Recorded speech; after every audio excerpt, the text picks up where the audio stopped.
CM ಹತ್ರ ನಮ್ಮ medical ಕಾಲೇಜನ್ನು ಸೂಪರ್ ಸ್ಪೆಷಾಲಿಟಿ ಆಗಲೇಬೇಕಂತ ಹೇಳ್ಕೊಂಡು ನನಗೆ ನವಂಬರಿಗೆ ಬರಲಿಕ್ಕೆ ಹೇಳಿದ್ದಾರೆ. ನವಂಬರ್ನಲ್ಲಿ ನಾನು ಪ್ರಾಜೆಕ್ಟ್ ಕಾಸ್ಟನ್ನು ತೊಗೊಂಡು ಹೋಗ್ತೇನೆ. ಮಾರ್ಚ್ನಲ್ಲಿ ಅವರು ಮಾಡಿಕೊಡ್ತಾರಂತ ಆಶೆ 110% ಹೇಳಿದ್ದಾರೆ.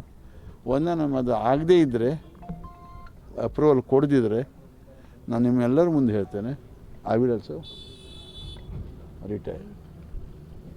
ನಾನು ಬಿಟ್ಬಿಡ್ತೀನಿ. ಪಕ್ಷ ಅಲ್ಲಪ್ಪ, ನಾನು ಮತ್ತು ರಾಜಕೀಯದಲ್ಲಿ ಮುಂದುವರೆದಿಲ್ಲ, ರಾಜೀನಾಮೆ ಕೊಟ್ಟು ಮನೆಗೆ ಇರ್ತೇನೆ. ಇದು ಪಕ್ಕ. 50 ಕೋಟಿ ಕೊಟ್ಟಿದ್ರಲ್ಲ, ಅದರೊಳಗೆ ರಿಕ್ವೆಸ್ಟ್ ಮಾಡಿದೆ ಎಲ್ಲರಿಗೂ. ನಾನು 50 ಕೋಟಿ ಅದೇ ಹಾಸ್ಪಿಟ್ಲಿಗೆ ಹಾಕ್ತೇನೆ, ನೀವು ಎಲ್ಲ 25 ಕೋಟಿ ಕೊಡಿ ಅಂತ ಹೇಳಿದೆ ಬಾಕಿ ನಮ್ಮವರಿಗೆ.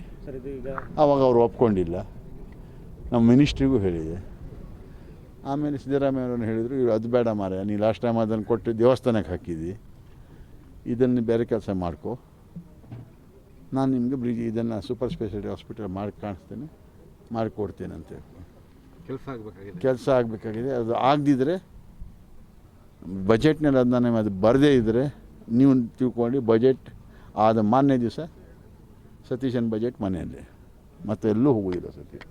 ಯಾವುದೇ ಪಕ್ಷದಲ್ಲೂ ಹೋಗೋದಿಲ್ಲ, ಯಾವುದೇ ಕೆಲಸಗಳನ್ನು ಮಾಡೋದಿಲ್ಲ. ನಾನಂದರೆ ಏನು ತಿಳ್ಕೊತೀನಿ ಅಂತ ಹೇಳಿದ್ರೆ, I am not fit for the people ಅಂತ ಹೇಳ್ಕೊಂಡು ಎಚ್ಚರಿಕೆ ಇಲ್ಲಪ್ಪ, ರಿಕ್ವೆಸ್ಟ್. ಎಚ್ಚರಿಕೆ ನಮ್ಮ ಸರ್ಕಾರ ಮೇಲೆ ನನಗೆ ವಿಶ್ವಾಸ ಇದೆ.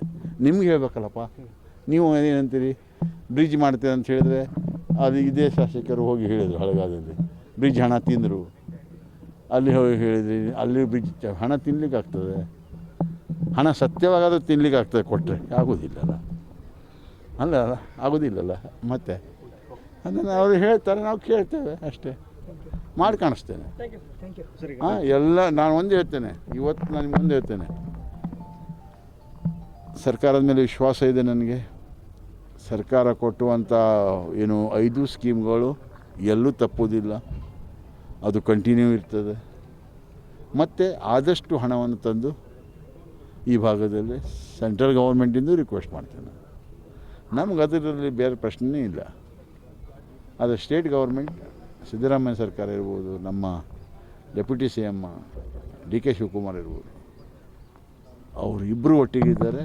ಅವರಿಬ್ಬರು ಪ್ರತಿ ಭಾಗದಲ್ಲಿ ನಮ್ಮ ಕೆಲಸ ಹಾಕಲಿಕ್ಕೆ ಹೆಲ್ಪ್ ಮಾಡ್ತಾರೆ. ನನಗಂತೂ ಹೆಲ್ಪ್ ಮಾಡೇ ಮಾಡ್ತಾರೆ ಅಂತ ಆಶೀರ್ವಾದ ಇದೆ.